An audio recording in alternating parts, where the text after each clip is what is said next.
যেমন hair R listen to. হ্যাঁ, hair listen to, এইটা দেখেন দুটার অর্থই শব্দ আলাদা, কিন্তু দুটার অর্থ হলো শোনা।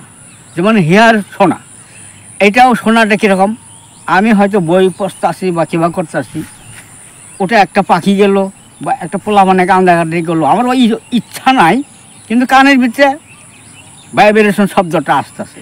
হ্যাঁ, আমার ডিস্টার্ব হইতেছে, কিন্তু আমি হয়তো এটা আমি শুনতেছি জিনিসটা, কিন্তু ওখানে বাইরের থেকে একটা ভাইব্রেশন আসলো, পোলাপানে কানলো কীভাবে হইলো। হ্যাঁ, সেটা আমার মনোযোগ নাই, আমি আছে আমার কাছে, আমি যেটা হিয়া পড়তাছি বা শুনতাছি, হ্যাঁ, সেটার ভিতরে ভাইব্রেশন আসলো, মনোযোগ নাই, তত ডিস্টার্ব হইতেছে। ওই ক্ষেত্রে হেয়ার হইতেছে, কিন্তু এখন আসেন সপ্তাহে লিসেন টু, এটা ইংরেজি গ্রামারে এটা পাওয়া যাচ্ছে। লিসেন টু মানে কি, মনোযোগ দেয়া। এখন পড়তাছে বা একজন ভালো মৌলানা বা ভালো সাধু মানুষ বা যে কোনো একটা, যেখানে একটা লেকচার দিতেছে, সেটা কী বলতেছে সেটা মনোযোগ দিয়ে শুনতেছে, বা প্রফেসরই বলতেছে লেকচারাররা, সেটা মনোযোগ দিয়ে শুনতেছে, কোনো ডিস্টার্ব নাই। হ্যাঁ, এখন ধরেন প্রফেসরে ছাত্রগুলো কইতেছে, লেকচার দিতেছে, এইভাবে এটা করো, ছাত্ররা মনোযোগ দিয়ে শুনে, কোনো ডিস্টার্ব নাই, সেটা সেই ক্ষেত্রে লিসেন টু বসবে।